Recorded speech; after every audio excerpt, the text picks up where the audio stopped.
Assalamualaikum warahmatullahi wabarakatuh. Selamat pagi kepada semua pelajar kolej.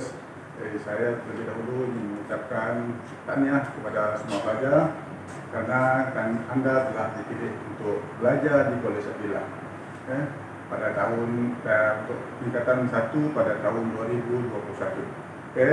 Pada tahun ini saya akan mengajar subjek geografi bagi tingkatan 1. Selain daripada saya, seorang lagi guru iaitu Cikgu Alizi yang akan berada bersama kepada kita pada tahun ini. Beliau juga akan mengajar geografi untuk tingkatan 1. Sebelum itu, ingin saya mengenalkan ingin mengucapkan tahniah kepada anda semua kerana anda telah terpilih untuk menyambung pelajaran di Kolej Abdillah. Untuk geografi mungkin subjek yang asing bagi kamu sebab di sekolah dah kamu tidak mempelajari subjek geografi. Sebab di sekolah dah mungkin kamu ada belajar unsur-unsur geografi dalam kajian tempatan. Bagi di sekolah menengah, geografi merupakan subjek yang khusus, subjek di mana setiap pelajar dikendaki belajar ataupun wajib mempelajari subjek geografi. Untuk subjek geografi ini kita akan belajar beberapa bahagian, antaranya ialah kemahiran geografi. Untuk kemahiran geografi kita akan ajar nanti untuk sesi PDPR secara bersemuka, secara bersemuka. Untuk online ini kita akan belajar terus kepada bahagian 2, iaitu geografi fizikal yang terdiri daripada geografi Malaysia, yang terdiri dari geografi Asia Tenggara dan geografi kemanusiaan, termasuk penduduk dan tempatan. Untuk bahagian kemahiran geografi, kita akan belajar tentang arah, di mana kita akan kenalkan tentang arah mata angin. Mungkin bab ini pernah kamu belajar pada sekolah rendah, saya tak pasti. Jadi untuk sekolah menengah memang kita akan khususkan kamu untuk belajar arah mata angin. Selain daripada itu, kita juga akan belajar tentang kedudukan, di mana kita akan membincangkan kedudukan relatif berdasarkan peta. Kemudian kita juga akan mempelajari berkaitan dengan latitud dan longitude. Untuk bab yang seterusnya, kita juga akan belajar berkaitan dengan peta lakar. Peta lakar ini kita akan belajar berkaitan dengan simbol-simbol peta, mana kita akan dapat membezakan antara simbol pandang dari fizikal dan pandang dari budaya. Di mana pandang dari fizikal ini yang mana merupakan ciri-ciri semula jadi, ciri-ciri yang bukan dibuat oleh manusia. Manakala untuk ciri-ciri budaya adalah ciri-ciri yang dibuat oleh manusia. Kemudian kita akan masuk juga berkaitan dengan peta lakar, di mana kita akan belajar berkaitan dengan Malaysia, menentukan kedudukan negeri-negeri dan wilayah berdasarkan peta. Kemudian seterusnya kita akan belajar berkaitan dengan geografi fizikal. Geografi fizikal ini di mana kita akan belajar berkaitan dengan bentuk muka bumi Malaysia, tentang struktur bumi dan sebagainya.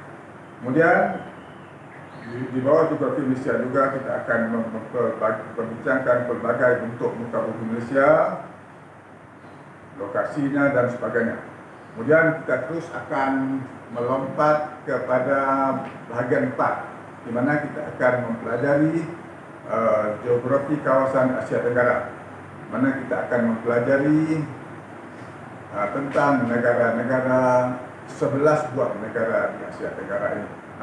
Kita akan mempelajari tentang tanah tinggi, kita akan mempelajari tentang kawasan tanah pamah, kita juga akan mempelajari tentang sungai-sungai di Asia Tenggara. Kemudian seterusnya untuk geografi Asia Tenggara, kita juga akan mempelajari berkaitan dengan penduduk, penduduk ataupun taburan penduduk di Malaysia. Dan kita juga akan membandingkan taburan penduduk Malaysia ini dengan taburan penduduk di Asia Tenggara. Jadi mungkin kamu belum ada lagi buku teks, cuma setakat ini buku teks secara digital kan, mungkin ada yang sudah upload ataupun yang ada yang sudah tengok. Kalau dalam buku teks kamu boleh tengok berdasarkan bab-bab yang kita pelajari. Untuk kebenaran geografi, kita akan mempelajari tajuk bab yang pertama, iaitu arah, berdasarkan buku teks. Kita tengok di sana satu persatu, iaitu arah mata angin. Kemudian 1/2, cara menentukan arah mata angin menggunakan matahari. Kemudian 1/3, cara menentukan arah mata angin menggunakan kompas. Kemudian 1/4, bearing sudutan. Yang ini mungkin saya rasa kamu belum mempelajari, mungkin kompas dan sebagainya mungkin sudah pun dikenalkan oleh guru kamu ketika kamu berada di sekolah rendah. Bearing kita akan belajar nanti secara bersemuka, di mana kita akan ataupun belajar akan dibekalkan dengan menggunakan kompas yang sebenar untuk kita menentukan bearing ketika kita buat aktiviti di kawasan lapangan. Kemudian bab yang kedua, iaitu kedudukan. Kedudukan relatif di sini. Yang itu pun juga susah untuk saya terangkan ketika ini. Nanti kita akan belajar yang ini secara bersemuka. Bila secara bersemuka nanti senang untuk saya memberikan contoh-contoh bagaimana saya nak mengajar. Kemudian begitu juga dengan 2/2 latitude dan longitude. Kalau kita tengok ada globe, kita akan tengok garisan, garisan yang menegak dari bawah ke atas, iaitu dari kutub utara ke kutub selatan. Yang ini dia dikenali sebagai longitude. Manakala garisan yang melintang yang berada pada globe itu dikenali sebagai latitude ataupun garisan lintang. Yang paling popular yang biasa kita tahu ialah garisan khatulistiwa. Yang di mana peranan dia membahagikan bumi ini kepada dua hemisfera. Kemudian untuk bab yang ketiga, kita akan lihat ciri-ciri peta laka. Peta laka, di mana kita akan mempelajari simbol-simbol dalam peta. Bukan semua perkara boleh dimasukkan ke dalam peta. Jadi kita akan menggunakan simbol-simbol tertentu. Contohnya bangunan, bagaimana simbol bangunan. Kalau pokok kelapa, bagaimana simbol pokok kelapa. Kalau kolam, bagaimana kolam, parit, ataupun kalau ladang, bagaimana simbolnya. Dia semua ada simbol-simbol tertentu untuk kita masukkan ke dalam peta dan untuk memudahkan kita memahami dan untuk mempelajari sesuatu peta. Kemudian 3.3 kita akan belajar pandang darat fizikal. Seperti yang saya jelaskan tadi, apa yang dimaksudkan pandang darat fizikal ini adalah ciri-ciri semula jadi.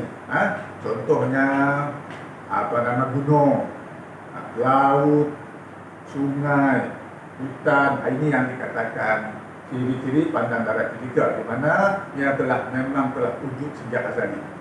Manakala yang kedua ialah ciri pandang darat budaya. Yang ini adalah ciri-ciri buatan manusia. Sebagai contoh kita katakan bangunan sekolah, dewan, jalan raya, jembatan, kali air. Begitu juga dengan tanaman-tanaman ladang. Kalau ada getah, dia termasuk dalam ciri budaya. Ladang kelapa sawit termasuk dalam ciri budaya, sebab ia yang dibuat ataupun ditanam oleh manusia. Kecuali yang tumbuh sendiri kalau dekat laut atau dekat pulau, yang itu golongkan dalam pantang darat fisikal. Kalau tengok kadang-kadang pulau, dia tak didiami oleh manusia, tapi ada pokok kelapa yang itu tumbuh. Yang itu yang kita temukan sebagai fisikal. Kemudian 3/4 kamu juga akan diajar nanti bagaimana untuk melukis peta. Kita belajar melukis peta dan bagaimana kita menggunakan simbol-simbol tadi untuk dimasukkan ke dalam peta. Jadi semua ini bahagian-bahagian gambaran ini kita atau saya akan dan teknologi nanti akan ajar secara bersemuka supaya senang untuk guru membimbing kamu, terutama nanti pelajar. Karena kamu belajar tingkatan 1, sebelum ini kamu tidak pernah mempelajari mata pelajaran geografi. Saya rasa mungkin mata pelajaran geografi ini agak asing lah bagi kamu. Kemudian kita akan masuk kepada bab yang seterusnya, yaitu geografi fizikal. Fizikal yang pertama bab 5, kalau kita tengok dalam teks itu bab 5 sistem fizikal bumi. Kita akan belajar tentang sistem fizikal bumi, di mana kita akan belajar berkaitan dengan tengok bab 5.2 teks struktur bumi. Struktur bumi. Kemudian 5.3 kamu akan kenalkan dengan benua, lautan, laut dan selat. Di mana kalau kita tengok benua ada berapa benua di muka bumi ini. Kita akan belajar berkaitan dengan 7 benua, 5 lautan dan laut. Nanti saya akan terangkan apa bezanya antara laut, lautan dan selat. Ada perbezaannya. Kemudian 5.4 kalau menengok dalam bab 5 buku teks, kita akan belajar kesan-kesan pergerakan kerak bumi. Kerak bumi. Di bumi ini terdiri daripada kerak-kerak. Kemudian di bawah geografi fizikal ini juga kita akan mempelajari bentuk muka bumi Malaysia. Bentuk muka bumi Malaysia. Mungkin sebelum ini kamu hanya kenal Malaysia saja. Jadi bila kita belajar geografi, kita akan mempelajari beberapa bentuk muka bumi. Contohnya kawasan tanah tinggi. Kawasan tanah tinggi, kawasan tanah bama, saliran yang terdiri daripada sungai dan tasik. Kemudian kita juga akan mempelajari segi kedudukan. Contohnya tanah tinggi. Tanah tinggi, Banjaran Titiwangsa di mana juga ada. Dan gunung-gunung, kalau Gunung Kinabalu berada di mana? Gunung Mulut berada di Sungai Bukan. Jadi kita akan mempelajari lokasi bentuk bumi.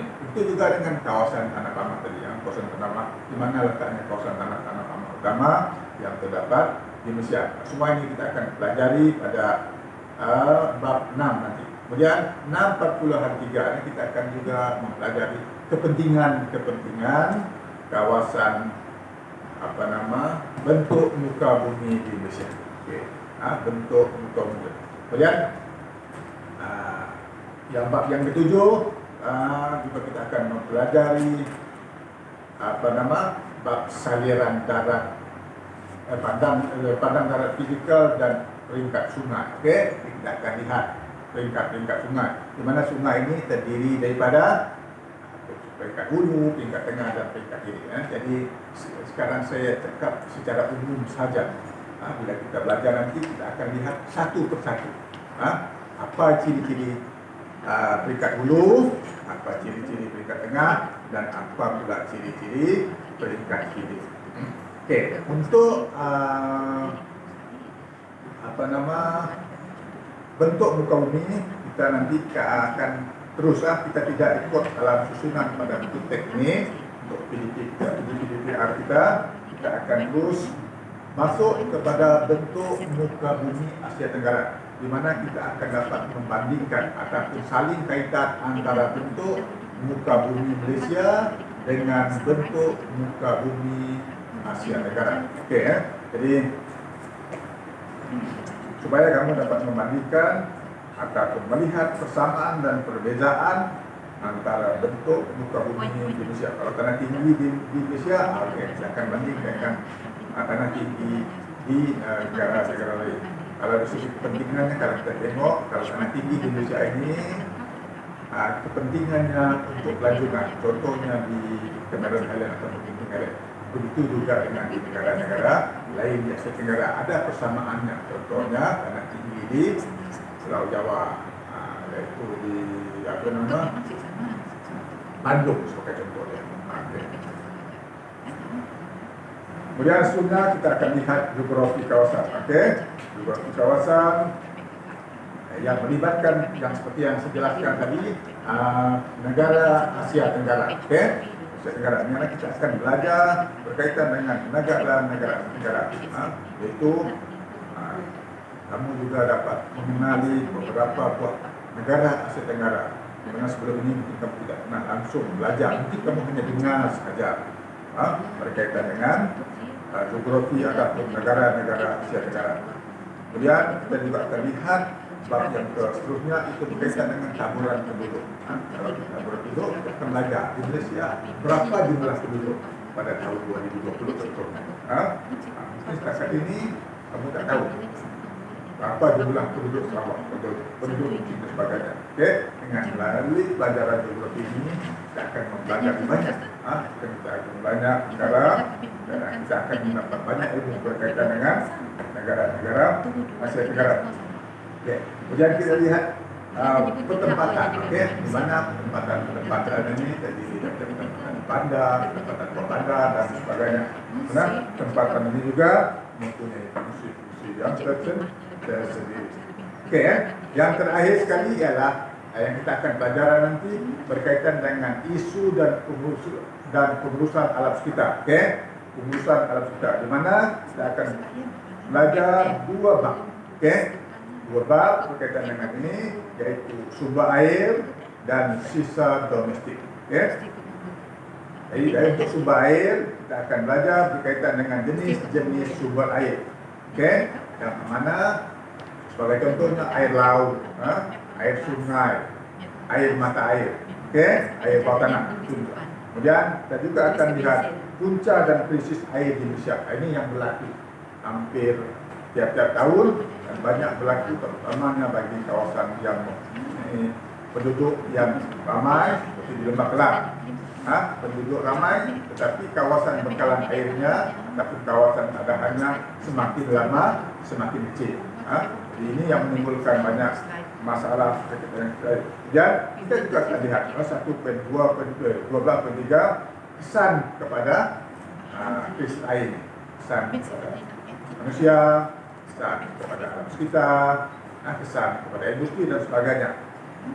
Kemudian untuk bab yang 13 kita akan belajar tentang sisa domestik. Sisa domestik ini kita lihat jenis sisa domestik. Kalau kita tengok di sini banyak sisa-sisa berkaitan dengan sampah sebagai contohnya lah.